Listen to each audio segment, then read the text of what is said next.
Hello students, अस्सलाम वालेकुम। उम्मीद है आप सब खैरियत से होंगे। हमने सेकेंड ईयर मैथमेटिक्स के लास्ट लेक्चर में एक्सरसाइज 2.2 के 20 क्वेश्चंस कंप्लीट कर लिए थे। आज हम कुछ और क्वेश्चन करने के लिए जा रहे हैं। सबसे पहले देखते हैं क्वेश्चन नंबर 21 ऑफ एक्सरसाइज 2.2। क्या है जनाब 21? The centre of a circle is C23, point A74 is one end of a diameter AB, find the coordinates of point B.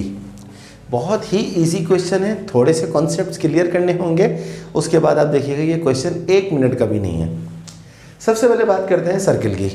हम एक रफ डायग्राम बना लेते हैं। ये हमने सर्किल बना लिया। सर्किल में जो बीच में एक पॉइंट होता है जिसको हम फिक्स पॉइंट कहते हैं, वो फिक्स पॉइंट जो कहलाता है उसको हम कहते हैं सेंटर ऑफ अ सर्किल। ये सेंटर हमें गिवन है जिसका नाम उसने खुद रखा है C23। तो ये सर्किल का सेंटर है 23। आगे कहता है डायमीटर। डायमीटर क्या होती है? A line which is passes through the centre of a circle is called a diameter. Diameter वो लाइन होती है जो सर्किल के सेंटर से पास होती है। तो ये देखिए, सर्किल के सेंटर से पास हो रही है लाइन AB, तो इसलिए इसका नाम क्या रख देंगे हम? ये डायमीटर है।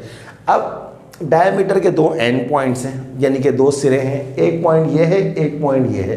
1.74 दिया हुआ है, सेंटर भी दिया हुआ है। ये वाला पॉइंट जो कोऑर्डिनेट्स हैं B के, ये हमें नहीं दिया हुआ है, इसका नाम हमने अपनी तरफ से रख दिया है XY। अच्छा, सेंटर क्या करता है? डायमीटर को दो इक्वल हिस्सों में डिवाइड करता है, यानी कि सेंटर से इस तरफ का फासला और सेंटर से इस तरफ का फासला बराबर होता है। और वो पॉइंट जो किसी लाइन को दो इक्वल हिस्सों में डिवाइड करता है, उस पॉइंट को हम क्या कहते हैं? Yes, mid point. तो अब हम कह सकते हैं C is the mid point of AB। तो यहाँ मैंने लिखा भी है C is the mid point of AB। अब मिड पॉइंट आपको पता लग गया, तो मिड पॉइंट का फॉर्मूला क्या होता है? मिड पॉइंट का फॉर्मूला, मिड पॉइंट यहाँ पर आपको दिया हुआ है 23 is equal to, what is the mid point formula? x1 plus x2 upon 2, y1 plus y2 upon 2। यहाँ पर x1 7 है, y1 4 है, x2 x है, y2 y है। तो 23 is equal to 7 plus x upon 2, 4 plus y upon 2। तो अब आप जानते हैं कि जब दो ब्रैकेट्स इक्वल हो जाती हैं, यानी कि दो ऑर्डर पेयर इक्वल हो जाते हैं, तो पहली वैल्यू के बराबर हो जाती है और दूसरी वैल्यू के बराबर हो जाती है। तो 2 बराबर आ गया 7 प्लस x अपॉन 2 के, और 3 बराबर आ गया 4 प्लस y अपॉन 2 के। यहाँ से देखिए 2 वहाँ जाके मल्टीप्लाई हो जाएगा 2 से, 2 2 ज़ा 4, 7 प्लस x, 7 वहाँ जाएगा -7 हो जाएगा, 4 - 7 हो जाएगा -3। तो वैल्यू ऑफ x आ गई आपके पास -3। यहाँ देखें 3 बराबर किसके आ गया? 4 प्लस y अपॉन 2 के। 2 वहाँ जाके 3 से मल्टीप्लाई हो जाएगा, तो 2 3 ज़ा 6, 6 is equal to 4 plus y। अब ये 4 वहाँ शिफ्ट हो जाएगा तो -4 हो जाएगा, 6 - 4, 6 - 4 होता है 2, y की वैल्यू आ गई आपके पास 2। Hence the coordinates of B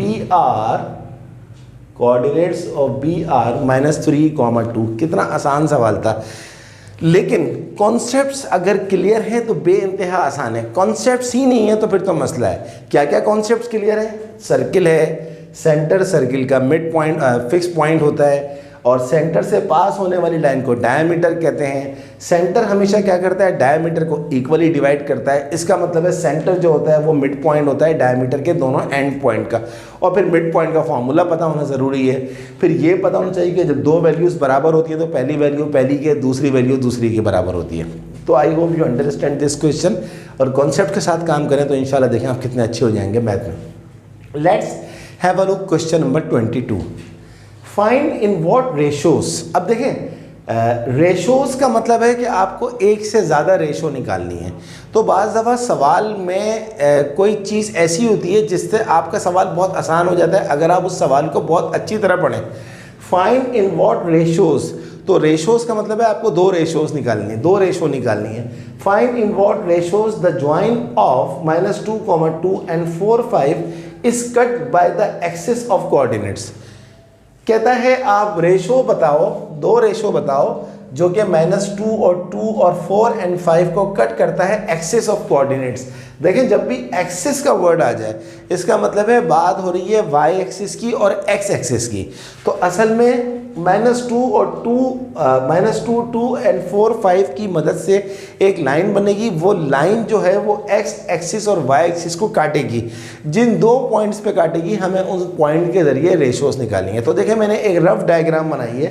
ये है मेरा वाई एक्सिस और ये है मेरा एक्स एक्सिस, और मैंने ये लाइन बना ली है। इस लाइन के ऊपर दो पॉइंट्स हैं, एक का नाम मैंने रख दिया a -2 2, एक का नाम मैंने रख दिया b 4 5।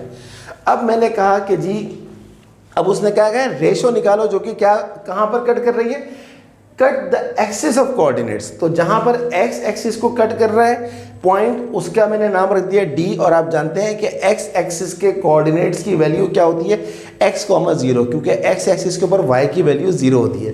और जहाँ ये y पे कट कर रहा है उसका नाम मैंने रख दिया c, और मैं जानता हूँ y एक्सिस के ऊपर कोऑर्डिनेट की वैल्यू क्या होती है 0y, क्योंकि y एक्सिस के ऊपर x की वैल्यू 0 होती है और y की वैल्यू y। तो अब मुझे पता लग गया कि भाई ये लाइन है ये एक्सिस को काट रही है। अब मुझे रेशो निकालनी है। कैसे रेशो निकलेगी, देखें मैंने क्या लिखा है, C डिवाइड्स, ये जो C है पहले मैं C की बात कर लूँ बाद में मैं D की बात कर लूँगा। C divides AB in the ratio M1:M2। मैंने कहा भाई C जो है वो AB को डिवाइड कर रहा है इस रेशो के अंदर। तो A हमारे पास क्या है -2, 2, B हमारे पास क्या है 4 5 और C हमारे पास क्या है 0y। अब हम क्या करेंगे, कोऑर्डिनेट्स ऑफ इंटरनल पॉइंट का फॉर्मूला लगाएंगे। इंटरनल पॉइंट का फॉर्मूला क्या होता है, ये आपको पॉइंट दिया हुआ है 0y और ये आपके पास x1 है, ये y1 है, ये x2 है, y2 है। तो फॉर्मूला क्या होता है m1 x2 plus m2 x1। तो m1 x2 क्या है 4 प्लस m2 x1 क्या है -2/m1 प्लस m2। यहाँ देखिए m1 y2, ये आपके पास x1 है, ये y1 है, ये x2 है, y2 है। तो m1 y2 आपके पास क्या है, सॉरी y2 आपके पास है 5, m1 y2 आपके पास 5 है प्लस m2 y1 आपके पास क्या है 2 है। थोड़ा सा मैंने गलत लिख दिया था, ये आ गया upon m1 plus m2। I hope you understand, m1 y2 plus m2 y1 upon m1 plus m2। अब देखिए ये चीज़ पूरी की पूरी चीज़ 0y के बराबर है, यानी कि पहली वैल्यू बराबर है पहली वैल्यू के और दूसरी वैल्यू बराबर है दूसरी वैल्यू के। लेकिन हमें कोई y की वैल्यू थोड़ी निकालनी है, हमें तो रेशो निकालनी है। तो हम वो पॉइंट ले लेते हैं जिसके ज़रिए हमारी रेशो आसान हो जाती है। अगर मैं पहली वैल्यू को पहली वैल्यू के बराबर में ले लूँ तो मेरा काम खुद ब खुद बहुत आसान हो जाएगा, क्योंकि पहली वैल्यू ये 0 है और यहाँ पहली वैल्यू क्या आ जाएगी 4 × m1 4m1 plus minus 2m2 upon m1 plus m2। ये m1 प्लस m2 क्या हो रहा है, यहाँ पर डिवाइड हो रहा है, वहाँ जाके जब 0 से मल्टीप्लाई होगा तो पूरा ख़त्म हो जाएगा। तो क्या रह जाएगा 0 = 4m1 माइनस 2m2। इस माइनस 2m2 को आप यहाँ शिफ्ट कर दें, ये हो जाएगा 2m2 = 4m1। और फिर इस 2 को वहाँ ले जाए, इस 4 को वहाँ ले जाएं और m2 को यहाँ ले जाएं, तो ये हो जाएगा m1 अपॉन m2। और अगर आप इसको काटेंगे 2 × 1 = 2, 2 × 2 = 4, ये हो जाएगा 1/2। 1/2 को आप लिख सकते हैं m1:m2 = 1:2, यानी कि 1:2। तो ये आप अगर इसकी मदद से भी निकालते y = this, तो इसकी मदद से भी आपका आंसर आता। लेकिन आपका आंसर आपका जो स्टेप्स हैं बहुत लंबे हो जाते हैं, फिर y की सेटिंग बनानी पड़ती अला बला करके। तो पहली वैल्यू के बराबर लेके काम ख़त्म हो गया। तो जहाँ 0 है वहाँ तो काम बहुत आसान है। ये तो अननोन है, फिर ये अननोन कैसे फाइंड आउट करते हैं, दो इक्वेशन को साइमल्टेनियसली सॉल्व करते गया, इतना टाइम थोड़ी होता है एग्जाम के अंदर। तो इसी से हमारा काम हो गया। तो पहली रेशो हमारी आ गई m1:m2 1:2। ये कब आई, जब C डिवाइड कर रहा था AB को। अब बात करते हैं D divides AB in the ratio m1:m2। D divide कर रहा है AB को, कैसे डिवाइड कर रहा है, इस रेशो में डिवाइड कर रहा है m1:m2। A क्या है वही -2 2, B क्या है वही 4 5 और D के कोऑर्डिनेट्स क्या है x, 0। अब वही बात इंटरनल डिवीजन का फॉर्मूला लगा लें, x0 m1 x2 आपके पास क्या है 4 प्लस m2 x1 क्या है -m2 upon m1 plus m2 comma, यहाँ जगह नहीं है तो मैंने यहाँ लिख दिया m1 y2 plus m2 y1 upon m1 plus m2। ये आपके पास x1 y1 है, ये x2 y2 है, काम खत्म हो गया। अब आप देखें अगर आप पहली वैल्यू को पहली वैल्यू के बराबर करेंगे तो यहाँ पर x है, इस अननोन की वैल्यू कहाँ से लाऊंगा मैं, मुझे तो रेशो निकालना है। तो छोड़ दीजिए, दूसरी वैल्यू को दूसरी वैल्यू के बराबर कर लें। दूसरी वैल्यू यहाँ 0 है और दूसरी वैल्यू यहाँ क्या है, 5 into m1 5m1 plus m2 into 2m2 upon m1 plus m2। m1 plus m2 वहाँ जाके 0 से मल्टीप्लाई हो जाएगा, 0 हो जाएगा, तो ये हो जाएगा 5m1 प्लस 2m2। ये यहाँ आ जाएगा माइनस 5m1 हो जाएगा, यहाँ रह जाएगा 2m2। अब आप देखिए m2 को यहाँ ले जाएं और -5 को वहाँ ले जाएं, तो ये हो जाएगा m1 upon m2 is equal to 2 upon -5 और m1 ratio m2 is equal to 2 ratio -5। तो ये आपके पास दो रेशो आ गए, एक ये और एक ये। This is your answer.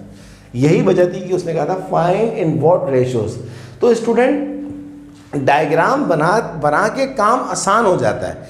जहाँ डायग्राम की ज़रूरत नहीं है वहाँ बनाना तो गलत है, लेकिन जहाँ पर आप समझते हैं कि डायग्राम बना के मेरा काम, जैसे इस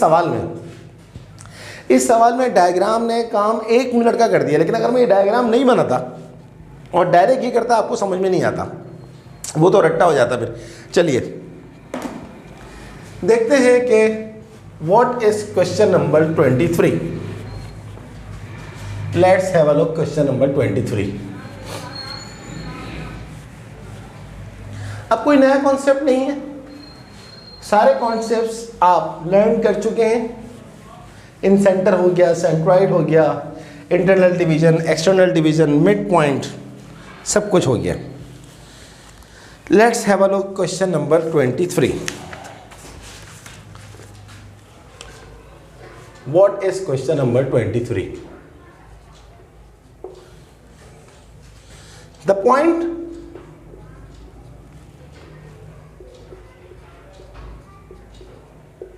the points L 2, -1, M -1, 4, N -2, 2 are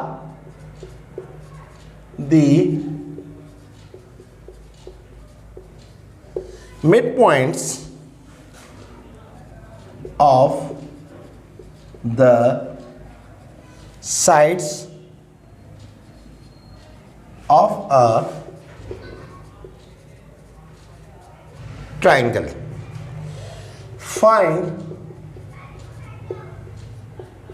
its vertices. कितना इजी क्वेश्चन है।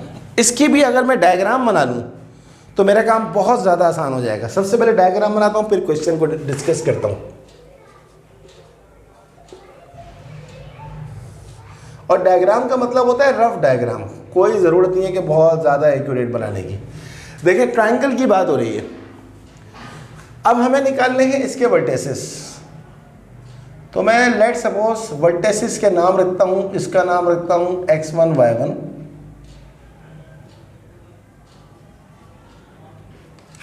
इसका नाम मैं रखता हूँ जनाब x2 y2 और इसका नाम मैं रखता हूँ x3 y3। और मैं सपोज कर लेता हूँ कि भाई इसका जो मिड पॉइंट है वो L है 2, 1, इसका जो मिड पॉइंट है वो M है -1, 4 और इसका जो मिड पॉइंट है वो N है -2, 2। अब हम सवाल की बात करते हैं। देखिए डायग्राम बन गई ना, तो अब सवाल देखिए कितना आसान हो जाएगा। वो कहता है LMN, ये मिड पॉइंट है साइड्स ऑफ अ ट्रायंगल के, आप मुझे इसकी मदद से वर्टेसिस बताएं।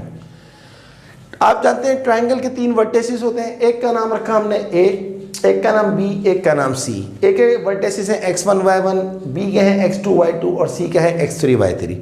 अब वो कहता है ये 3 LMN, ये तीनों साइड्स के मिड पॉइंट है। हमने बोला इसका मिड पॉइंट ये है, इसका मिड पॉइंट ये है और इसका मिड पॉइंट ये है। अब हम शुरू हो जाएंगे, हमारा काम शुरू हो जाता है। देखिए सॉल्यूशन, सबसे पहले हम क्या करते हैं, हम ले लेते हैं ए बी का मिड पॉइंट। ये देखिए L is the mid point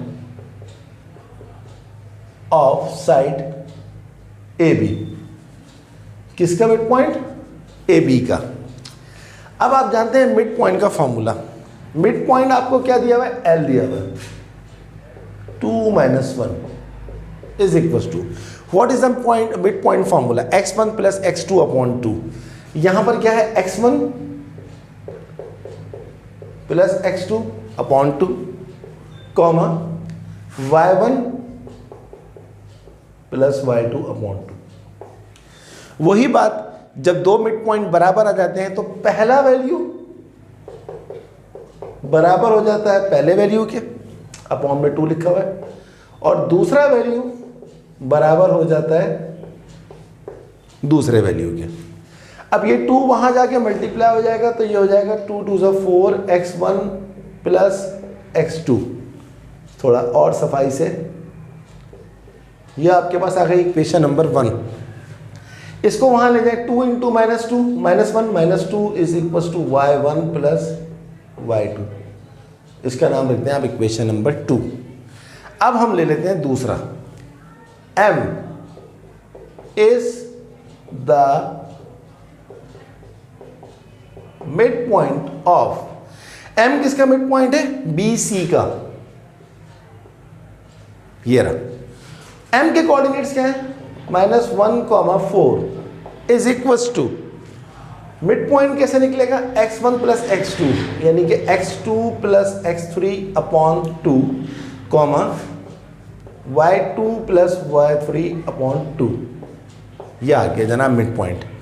दो मिड पॉइंट बराबर हो गए, पहली value,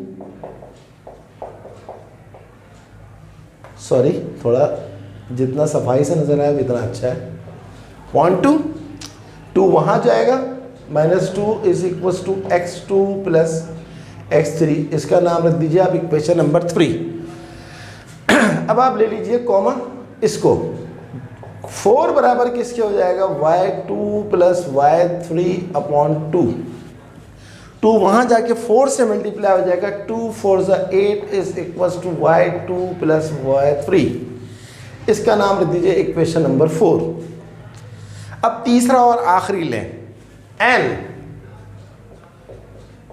is the mid point of AC।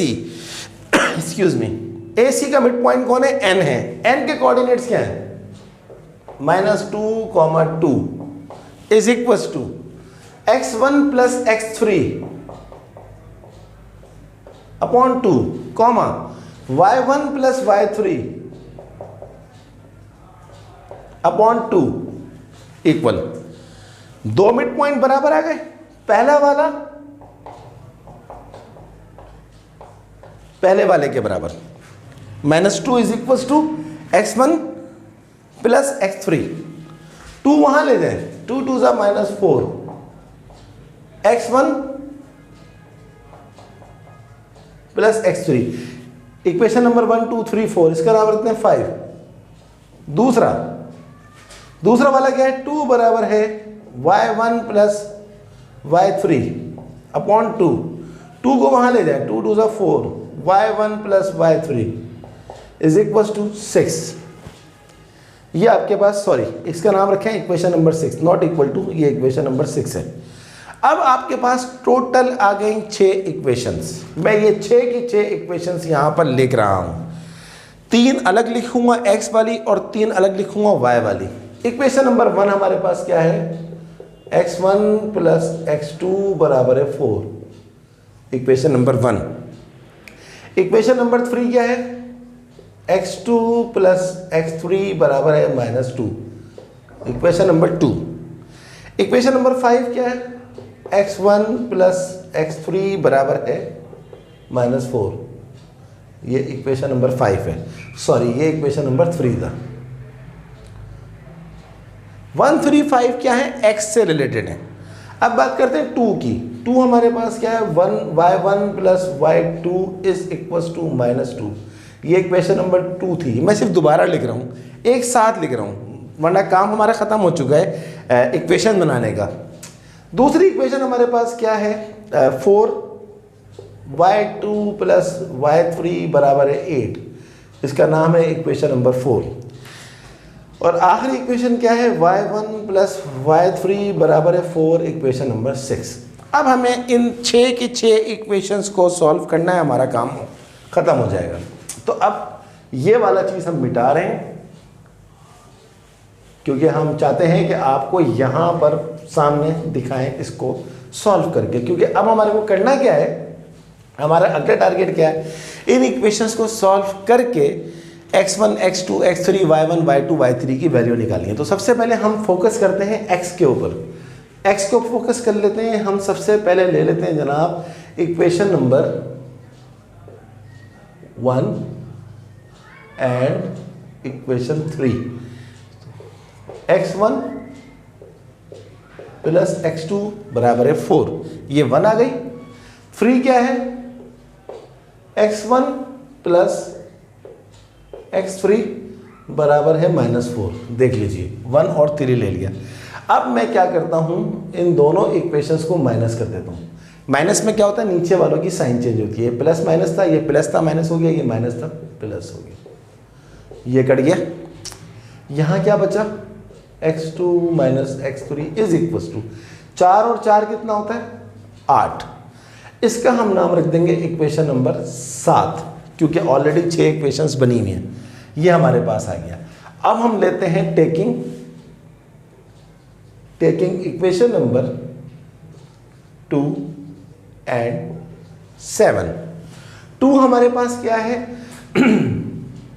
x2 plus x3 बराबर है -2, और 7 हमारे पास क्या है, x2 माइनस x3 बराबर है 8। अब अगर हम इनको सब्ट्रैक्ट कर दें, सॉरी सब्ट्रैक्ट नहीं, ऐड कर दें, तो देखें x1 और x2 कितना हो जाएगा, 2x2, और प्लस का x3 और माइनस का x3 भी खत्म हो जाएगा। इज इक्वल टू 8 माइनस 2 कितना होता है, 6। यहां से हमारे पास x2 का वैल्यू आ जाएगा 2, वहां जाके डिवाइड हो जाएगा 6 से, तो यह आ जाएगा 3। पहली वैल्यू आ गई, अल्हम्दुलिल्लाह पहली वैल्यू आ गई, x2 आ गई 3। अब हम x2 को पुट करते हैं 1 में, put x2 is equal to 3 in equation number 1। Equation number 1 क्या है, x1 प्लस x2 बराबर है 4। x1 नहीं पता, x2 अभी निकाला है 3, 4, x1 बराबर है 3, वहां जाएगा 4 माइनस 3 क्या होता है, 1, x1 भी आ गया। अब हमें चाहिए x3, तो इसमें पुट कर देते हैं, put x2 is equal to 3 in equation number 3 में रख देते हैं। हमने इसको 1 में रखा था, अब हम 3 में रख देते हैं। 3 हमारे पास क्या है, x2 प्लस x3 बराबर है -2। x2 कितना है, 3, 3 वहां जाएगा -2 माइनस 3, यह आ गया x माइनस 5। x1 आ गया 1, x2 आ गया 3, x3 आ गया -5। अब इसको मैं लिख लेता हूं यहां पर जो मैंने हासिल किया है। x1 मैंने हासिल किया है जनाब 1, x2 मैंने हासिल किया है जनाब 3, ये लिखा हुआ है, x3 मैंने हासिल किया है -5। ये तीनों आ गए, जगह कम है, सवाल बड़ा है। अब इसको दोबारा मिटा देना। x का तो काम खत्म हो गया। अब बात करते हैं y की। y भी इसी तरह होगा। y के लिए क्या करेंगे, अब हम ये लेंगे, यूज करेंगे 2, 4, 6। तो अब हम ले लेते हैं 2 and 6, इक्वेशन 2 एंड इक्वेशन 6। 2 हमारे पास क्या है, y1 प्लस y2 बराबर है -2, और 6 हमारे पास क्या है, y1 प्लस y3 बराबर है 4। इसको माइनस करें, ये माइनस, ये माइनस, ये माइनस, ये कट गया, y2 माइनस y3 हो जाएगा, ये हो जाएगा y2 minus y3 is equal to -4 minus 2 कितना हो जाएगा, ये हो जाएगा -6। इसका नाम रखते हैं आप इक्वेशन नंबर 8, क्योंकि हम इक्वेशन नंबर 7 तक नाम दे चुके हैं। अब यह आ गया, अब हम लेंगे इक्वेशन नंबर, कौन सी ले लेते हैं, अब हम ये ले लेते हैं 4 and 8। 4 हमारे पास क्या है, y2 प्लस y3 बराबर है 8, और 8 हमारे पास क्या है, y2 माइनस y3 बराबर है -6। ये ऐड कर दें दोनों इक्वेशंस को, y2 और y2 क्या हो जाएगा, 2y2, y3 और -y3 कट जाएगा, 8 में से 6 गया 2, तो y2 हमारे पास क्या आ जाएगा, 2 उधर जाके डिवाइड हो जाएगा 2 से, 2/2 होता है 1, ये आ गया y2 इज इक्वल टू 1। अब हम क्या करेंगे, y2 को पुट कर देंगे इक्वेशन नंबर 2 में, put y2 is equal to 1 in equation number क्या है जनाब, 2। इक्वेशन नंबर 2 क्या है, y1 plus y2 is equal to -2, y1 plus y2 क्या है 1 -2, y1 इज इक्वल टू -2, ये वहां जाएगा तो -1, y1 इज इक्वल टू हो जाएगा -3, ये भी आ गया, y1 भी आ गया, y2 भी आ गया। अब हम क्या करेंगे, पुट कर देंगे, put y2 is equal to 1 in equation number 4 में पुट करते हैं, 6 में करेंगे तब भी आंसर आ जाएगा। 4 हमारे पास क्या है जनाब, y2 plus y3 is equal to 8, y2 कितना है 1 प्लस y3 कितना है 8, ये हो जाएगा y3 इज इक्वल टू 1, वहां जाएगा 8 में से माइनस हो जाएगा, 8 माइनस 1 होता है 7। तो जनाब आपके पास y1 कितना आ गया, -3, y2 कितना आ गया, क्या हो गया है, y2 कितना आ गया 1, और y3 कितना निकाला आपने 7। हैंस जब सारा का सारा काम हो गया तो आखिर में आंसर लिखेंगे। मैंने कहा ना आपसे, सिर्फ सवाल बड़ा था बहुत आसान, कोई नया कॉन्सेप्ट नहीं था, मिड पॉइंट का कॉन्सेप्ट था। हैंस कोऑर्डिनेट्स ऑफ ए कितना आया, ए का नाम क्या रखा था, x1 y1, x1 y1 क्या आया 1, -3। बी का नाम क्या रखा था, x2 y2 क्या आया 3, 1, और सी का नाम क्या रखा था x3 y3, क्या आंसर आया -5, इसका आंसर चेक करते हैं। 1 -3, 3, 1, -5, 7, 100% correct answer. So I hope you understand this question. सिर्फ और सिर्फ क्वेश्चन नंबर था, वरना बहुत ही आसान सवाल था, कोई इसमें इतने मसले वाली बात नहीं थी। चलिए नेक्स्ट क्वेश्चन करते हैं, क्वेश्चन नंबर 24। इसको पूरा कॉपी करिएगा क्वेश्चन को, फिर बगैर देखिए खुद करिएगा, फिर भी कोई प्रॉब्लम हो मुझसे पूछिएगा, मैं आपकी हेल्प के लिए रेडी हूं।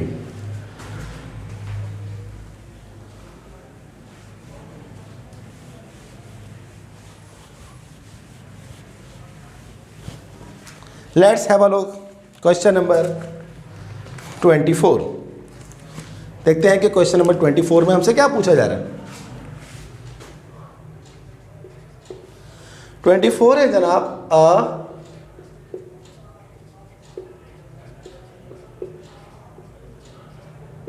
Straight line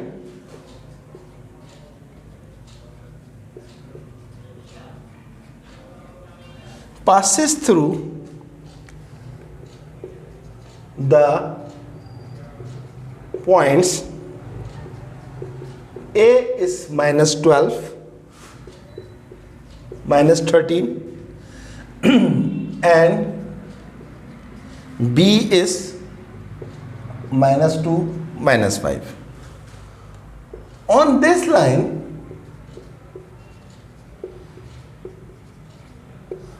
this line find a point whose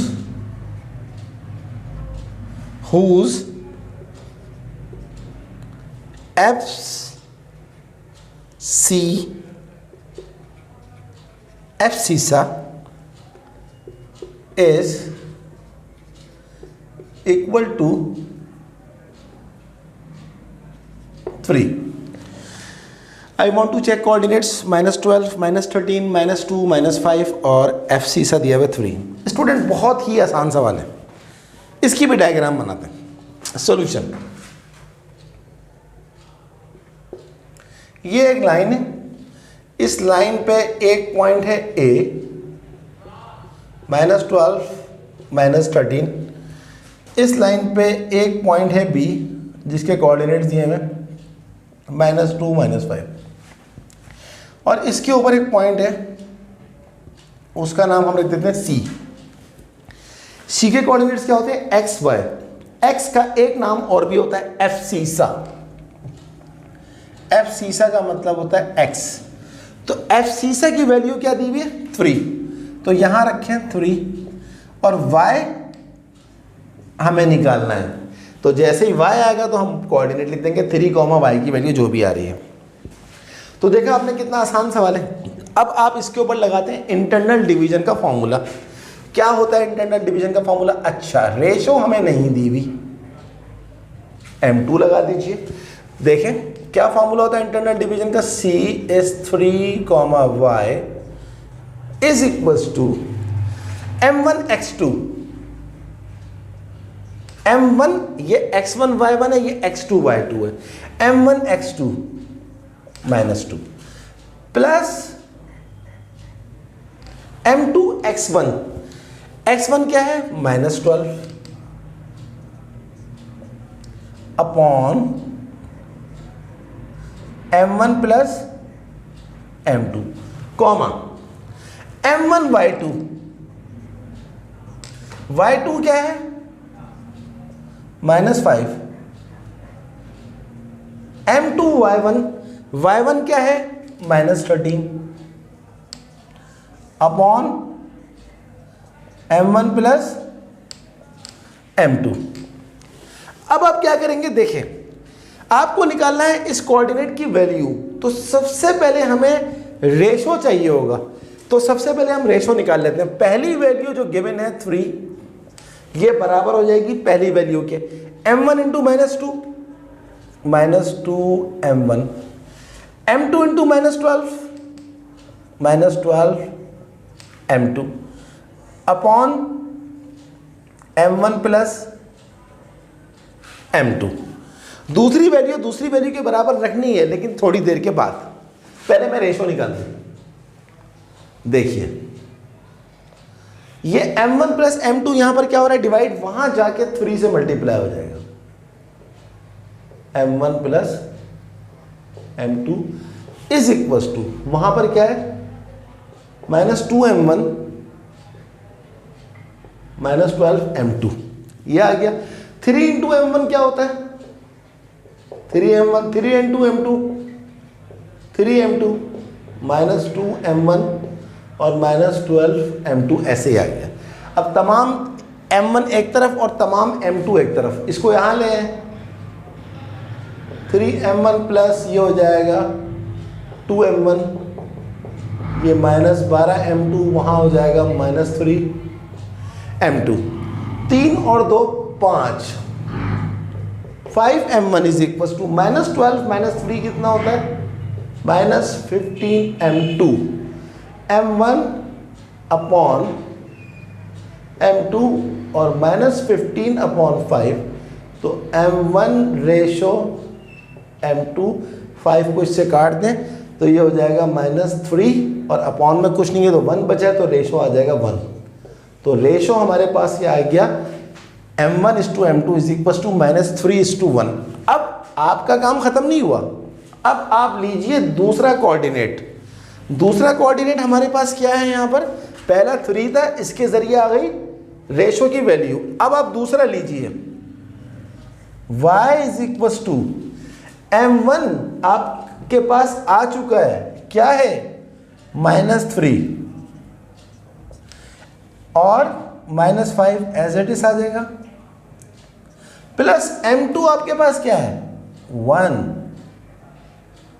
-13 upon m1 plus m2 -3 + 1, यहाँ से आपके पास y की वैल्यू आ जाएगी। I hope you understand. तो y is equal to minus minus plus 3 5 15 plus minus -13 upon -3 + 1 -2 होता है। y इज इक्वल टू 15 - 13 होता है 2 अपॉन -2, 2 से 2 कट गया, y का वैल्यू आ गया -1। हैंस उसका जो रिक्वायरमेंट था वो पूरा हो गया। कोऑर्डिनेट्स आर, x का वैल्यू क्या था 3, एफसीसा इसी को बोलते हैं, और y का वैल्यू क्या आया -1। This is our answer. बहुत अच्छा सवाल था।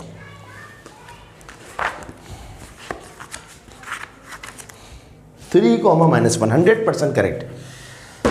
चले, let's have a look last question 25, exercise का भी लास्ट क्वेश्चन, आज के लेक्चर का भी last question.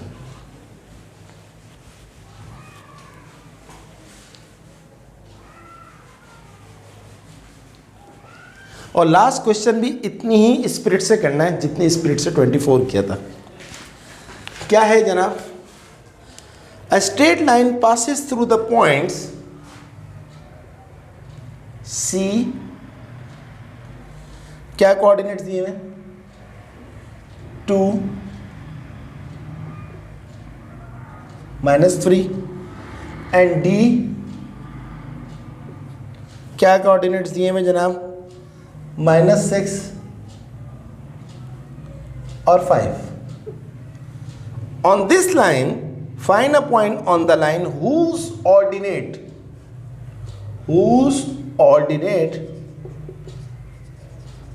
is equals to -5। असल में एक जैसा क्वेश्चन था तो मैंने पूरा क्वेश्चन रब नहीं किया, बस मैंने खाली वैल्यूज चेंज कर दी। क्वेश्चन क्या है? A straight line passes through the point C 2, -3, D -6, 5। On this line find a point on the line whose ordinate is equals to -5। बिल्कुल वैसा ही सवाल है जैसा क्वेश्चन नंबर 25 था, बस छोटा सा फर्क आएगा। सॉल्यूशन ले लीजिए। ये हमारे पास कोऑर्डिनेट्स ऑफ C हैं।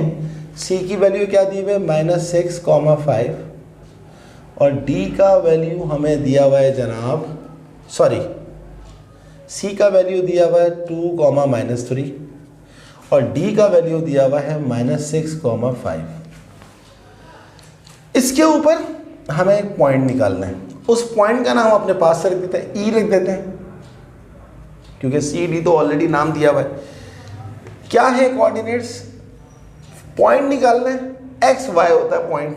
x की वैल्यू हमें नहीं पता, बट y ऑर्डिनेट का एक नाम होता है y वैल्यू को ऑर्डिनेट भी कहते हैं, जिस तरह x वैल्यू को एब्सिसा कहते हैं। ये हमें दिया हुआ है -5। मैं वैल्यूज को एक दफ़ा और चेक करना चाहता हूँ। 2, -3, -6, 5 और -5, बिल्कुल सही। चलिए अब वही सारा काम करेंगे। इंटरनल डिवीजन का फॉर्मूला लगाएं। क्या होगा जनाब? x - 5 इज इक्वल टू, इसकी रेशो भी पहले निकालनी पड़ेगी, फिर कोऑर्डिनेट आएगा। आप समझ गए होंगे, बिल्कुल वही सवाल है, सिर्फ फ़र्क ये है उसमें एब्सिसा था, इसमें ऑर्डिनेट है। m1 x2, ये x1 y1 है, ये x2 y2 है। m1 x2 plus m2 x1 2 upon m1 plus m2 comma m1 y2 क्या है 5 प्लस m2 y1 क्या है -3 अपॉन m1 प्लस m2। अब आप जानते हैं जब तक हमारे पास रेशो नहीं आएगी हमारा काम नहीं हो सकता। और रेशो कैसे आएगी ये आपको नज़र आ रहा है। पहली वाली वैल्यू है x, अगर मैं x को पहली वाली वैल्यू के बराबर रखूंगा तो रेशो नहीं आएगी। बट दूसरी वाली वैल्यू है -5, दूसरे वाली को दूसरी वाली के बराबर रखूंगा तो मेरी आ जाएगी रेशो। तो मैं डायरेक्ट रख रहा हूं दूसरी वाली वैल्यू को। -5 बराबर है, दूसरी वाली वैल्यू क्या है 5 × m1, 5m1 plus minus m2 into -3 m2 upon m1 plus m2। ये -5 है, वहां पर जाके m1 प्लस m2 से मल्टीप्लाई हो जाएगा, ये रह जाएगा 5m1 -3 m2। -5 into m1 -5m1 minus plus minus 5m2 is equals to 5m1 minus 3m2। अब आप क्या करेंगे, सारे m1 एक तरफ सारे m2 एक तरफ कर लेंगे। तो 5m1 को वहां ले जाएं तो ये हो जाएगा -5m1, ये वहां जाएगा तो ये हो जाएगा -5m1 इज इक्वल्स टू ये -3m2 है, ये वहां पर आ जाएगा तो ये हो जाएगा +5m2। -5 कितना होता है, -10m1 -3 + 5 क्या होता है 2m2। तो m1 बराबर है 2, सॉरी, अब आपको m1/m2 चाहिए तो m2 को यहाँ ले जाएं और 2/-10 को वहाँ ले जाएं। m1/m2 is equals to 2 × 2 2 5 10 1:-5। तो ये आपके पास आ जाएगा m1:m2 कर दें, m1:m2, ये आपके पास आ गया 1:-5। अब आप आ जाए इधर दोबारा, पहली वैल्यू क्या है, x बराबर है m1 इंटू -6। m1 हमने कितना निकाला -5 into -6 plus m2 into 2, m2 की सॉरी m1 1 है और m2 -5 है। तो x बराबर है, देखें बस ज़रा सी मिस्टेक बर्बाद कर दी थी सवाल को। m1 क्या है 1 है और -6 प्लस m2 क्या है -5 और यहाँ पर उसी तरह 2 रहेगा अपॉन m1 प्लस m2 1 -5। तो x is equals to 1 into -6 minus plus minus 5 2 10 upon 1 -5 होता है -4, तो -6 -10 होता है -16 अपॉन -4, माइनस से माइनस कट गया, 4 4 तो 16, x की वैल्यू हमारे पास आ गई 4। हैंस कोऑर्डिनेट्स E हमने क्या लेट किया था x, -5, x हमारे पास कितना आ गया 4, -5। आंसर देखते हैं क्या है इसका आंसर, 4, -5 100% करेक्ट। तो स्टूडेंट्स एक्सरसाइज 2.2 ये क्वेश्चन नंबर 25 है, मुझे क्वेश्चन नंबर भी चेंज करना चाहिए, ये क्वेश्चन नंबर 25। तो टोटल इस एक्सरसाइज 2.2 में 25 क्वेश्चंस थे। मैंने आपको 1 से लेकर 25 तक 100% ईच एंड एवरी क्वेश्चन करवाए, कोई क्वेश्चन नहीं छोड़ा है। और मैं चाहता हूं कि जितनी मेहनत से आपको पढ़ाया है इतनी मेहनत से आप खुद भी प्रैक्टिस करें। कोई ज़रूरत नहीं है आपको कोचिंग सेंटर ज्वाइन करने की, होम ट्यूशन ज्वाइन करने की, किसी के पास ट्यूशन पढ़ने की। मेरे लेक्चर्स आपके लिए मोर देन इनफ हैं, more than enough. Chapter 4, 5, 6, 7, 8 upload हो चुका है, चैप्टर 2 शुरू हो गया, 2.2 आज 100% ख़त्म हो गई, अगले लेक्चर के अंदर 2.3 शुरू हो जाएगी। तो मैं as soon as possible chapter 2 ख़त्म करूँगा, फिर चैप्टर 3 स्टार्ट कर दूँगा। आपकी सिर्फ और सिर्फ मोटिवेशन चाहिए। आपकी मोटिवेशन किस तरह होगी, मेरे चैनल को सब्सक्राइब करके। जितना ज़्यादा सब्सक्रिप्शन होगा मेरी मोटिवेशन में इतना ही इजाफा होगा। और कोई भी प्रॉब्लम हो क्वेश्चन में कमेंट बॉक्स में लिखिए, मैं आपकी हेल्प करूँगा, आपसे प्रॉमिस करता हूँ। मैं आपकी हेल्प करने से कभी भी पीछे नहीं हटूँगा। मुझे एक चीज़ चाहिए आपके इस साल 100 में से 100 मार्क्स। काइंडली मेरी वीडियोस को लाइक करें और हाँ, जब भी आप सब्सक्राइब किया करें बेल आइकन को ज़रूर प्रेस करें, क्योंकि जैसे ही मैं ये लेक्चर अपलोड करता हूँ उसका नोटिफिकेशन आपको मिल जाएगा। तो स्टूडेंट खूब प्रैक्टिस करें, मेरी वीडियोस को अपने दोस्तों को, तमाम दोस्तों को ज़रूर शेयर करें और उनको भी कहें कि यार ये आगे शेयर करो, क्योंकि इल्म बांटने से बढ़ता है। जितना ज़्यादा इल्म बांटेंगे इतना इल्म बढ़ेगा। तो अगली क्लास में हमने करनी है एक्सरसाइज 2.3। आज हमारी एक्सरसाइज 2.2 100% ख़त्म हो गई। आपको YouTube पे कहीं पर भी कोई ऐसा लेक्चर नहीं मिलेगा जहाँ पर इस तरह proper each and every question करवाया जाए। आप देख सकते हैं, वीडियोस को सर्च कराएं, देखें किसी ने 1 क्वेश्चन करवाया है, किसी ने 2 करवाया है, इतना प्रॉपर नहीं करवाया हुआ। तो स्टूडेंट्स अगली क्लास तक के लिए अल्लाह हाफिज़।